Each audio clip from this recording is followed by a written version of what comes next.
I think I've got it. Although I don't know if I'm on. I can't see anything.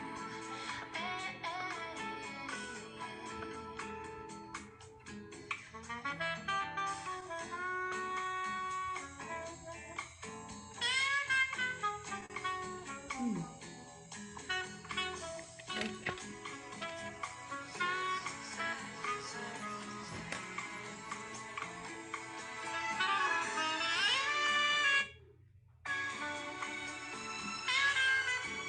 All right. Hello, everyone. We are going to do today's Real Estate Minute. I am officially trying out something new, which is how to Zoom and Facebook Live and read some notes from a teleprompter. So this should definitely be interesting. All right, welcome to today's Real Estate Minute for 2022. This is Karin Head with Head Realty Group EXP in Winston-Salem in the Triad. So right now, most agents are pretty slow. The hardworking ones, the ones who are grinding, are pretty much slammed. But today I was talking to luxury agent Kathy Haynes. She handles primarily the Greensboro area.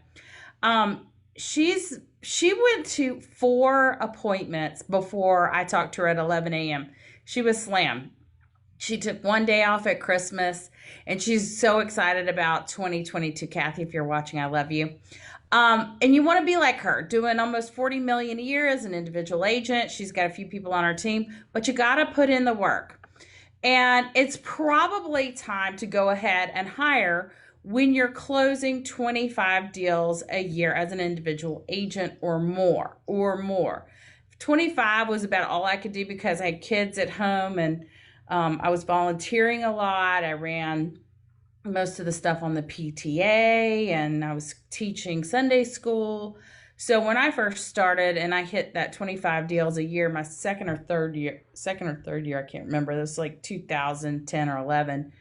I was slammed. And so I needed to go ahead and hire. You need to have in your business before you hire some cash. You need cash flow. So I would estimate you need approximately $30,000. So take those commission checks and just dump them in your account. A lot of times agents, they just don't want to do the work, so they think then it's time to go ahead and hire. But it's really not time to hire until you're slammed. Just because you don't like doing the work doesn't mean it's time to hire. For 99.9% of agents. Maybe if you're a former business owner and you really get the whole concept of how to run a business, that's a maybe. But you really have to have a lot of stuff in place first. Excuse me. The first hire should be kind of a jack of all trades, somebody who's super resourceful, not necessarily an agent. Actually, I don't really believe in hiring an agent for that first position.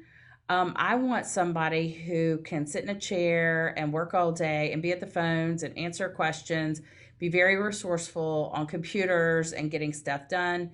And this person doesn't really have that hardcore salesperson mentality like you would think. Now, they can eventually transition and become a salesperson, but I want them focused 100% on the business side of things, making sure all the details get handled while I'm out there picking up the phones. They're taking care of our needs for the company or for my team. Okay, when you've stretched, you've organized, you've made all your systematic and operating principles and procedures, when you've put those into place, then it's time to hire agents. So your first two hires will be a contract close person and a transaction coordinator, contract close assistant. That person's going to help you do a little bit of everything. Then the second person is going to be your marketing, and they're going to handle marketing and social media for you. And they need to understand how to get everything done. But at the same time, everyone on the team needs to understand it's a small business. And at a small business, you have more flexibility to go run, get your kids, or take a vacation, or come in late if you need to. So you have more flexibility than a corporate job. But you need to know you could be making coffee or bringing somebody a water or putting out a sign. So every time you hire, people need to know nobody on the team is too good to do any piece of the job. Okay, you've stretched, you've organized, you've made your operating principles and procedures, then it's time to hire agents. Most agents need leads. How do you know if you have enough leads for agents? So per agent, a good rule of thumb is that you have about 30 leads coming in, 30 leads per agent. 30 leads per agent in addition to whatever you want to do. So if you feel like you need to stay in business, which 99% of agents do when they start a team, need to stay in business, you need to have enough leads for you and for them. Now, there should be enough from all sources. It doesn't have to just be from one source, a paid lead source or Zillow or whatever. It can be from Facebook or HomeLight or any of the other million lead gen sources that we have. The organic ones, the phone calls, your friends, your past leads, past clients. Past clients are a wealth of information and a wealth of knowledge. And if they've had a good experience with you, they will come back and they'll know that if you've hired and trained agents on your team, that those agents then are capable of doing the business the way that you do. And that's part of the growth and taking your business and franchising it and growing it that way. So a lousy lead conversion would be about 4 to 5%, and that's terrible lead conversion. So agents should be able to get at least 2 deals per month closed and keep their pipeline full each month. So if they're just starting out, they may get 30 this month and add their own 30. So agents should be expected to bring in their own organic business to the lead gen platform. Now, if you have 3 agents, you may really just have 1. Why is that, Karin? Because what happens is somebody may be going through a hard time, something happened with their kids aren't doing well in school, or they're going through a divorce or a death in the family. God knows now with COVID, people can be out 3 weeks. So we have to be thinking, if you have 3, that may really just be 1 or 2 producing agents, okay? So you kind of have to think that way. And know that the agent failure rate is active on teams as well. So it's a lower percentage, but generally there's a 90% failure rate when it comes to agents. You say, how do 90% of agents fail? They don't like the business. It's pretty simple. It's a hard business. It's not HGTV. And if somebody comes into my office and says they like looking at pretty houses and they like helping people, I say, you're not going to be able to take it when somebody screams at you and says, you didn't tell me, you didn't do this. And you're like, here's where I showed you, where I told you what you needed to do. So they may not like hard conversations. They may not like working nights or weekends or whatever. You could tell them all this stuff and they think they can do it, but then their spouse gets mad or their kids get mad or their life falls apart, whatever. So either way, you need to plan one of 2 ways. Either you need to plan to have low splits, so like 80-20, or you need to plan on having high splits, like a 50-50-ish. So if you have low splits, you need to have a ton of agents, because if you give up 1 deal and you would normally get 100% or 80% of that deal, now you have to have 4 more to replace that. So you have to have 4 more closings to replace that. So 1 deal at a really high split becomes 4 more deals, so you have to start doing some math on everything.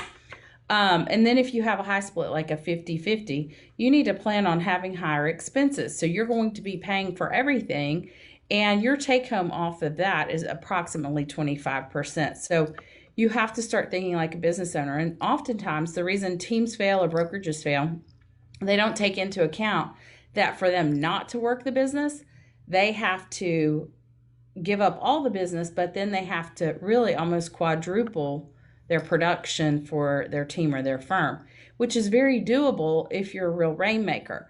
So to double your profit and pull out of production, you have to do the math. You have to be looking at profit and loss statements. Brokerages and team owners live and die by their profit and loss statement.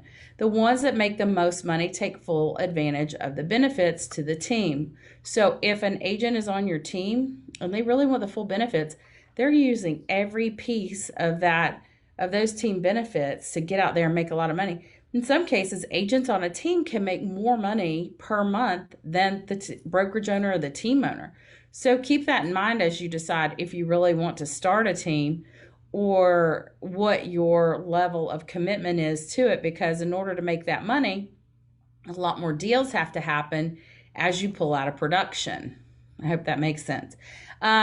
Team leaders, brokerage owners, we are in constant recruit motion. We constantly are training, recruiting, leading, hiring, firing, letting go, parting ways, whatever. And so you have to know that this is a constant part of it. It doesn't end.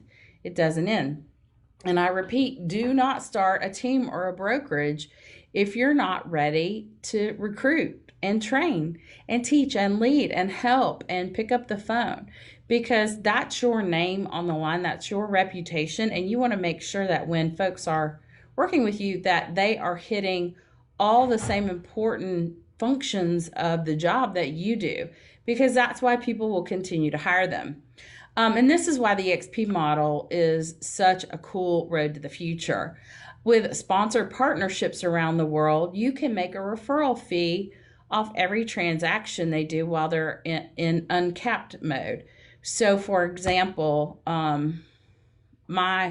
let's say my team has a slow month, but my partners, my EXP partners over here, my sponsorees, they have a great month, and things are selling better in Florida or New Jersey or wherever. They can make more money here than you make on your brokerage and your team. This is why so many people have let go of their teams or brokerages, and they've just focused on the agent attraction, because this is a virtual team and this is a physical team. I'm keeping this. I love my team. I love what we do. I love how we work, and it's part of what keeps my skills up. And I did a listing this week. Sorry, I'm getting over that cold. And I still am in constant train mode. And I reminded myself that I don't know how to do things as fast as I once did. So it's constantly keeping your skills up as well, so that you can teach things to other people. But over here, you can make a lot more referral fees off the agents than here. This is deeper work and a deeper commitment to your team or your brokerage than it is over here. We help these people grow, and if they need us, man, we jump in and go. But this piece is harder to manage because you're in constant mode of hiring, firing, and training and teaching and leading and coaching and whatever they need. So I hope that helps. You can do both. You can do everything you want to do. There's no reason why you can't do all the different pieces. The EXP piece is the reason why so many people have slimmed down their teams or brokerages. And as always, I appreciate them and love them. And if you have teams, 2 teams, virtual team and your office team, you got to take care of them. You got to love them, appreciate them, make sure they grow, help them build wealth. It's not just about you building wealth. It's about how you build them and how you build their future. And in all things, remember, praise God, work hard, play hard, give big, and live large. And this is Karin Head for your EXP Real Estate Minute. I love you guys, and I hope you have a great day. Let me see if I can turn this off.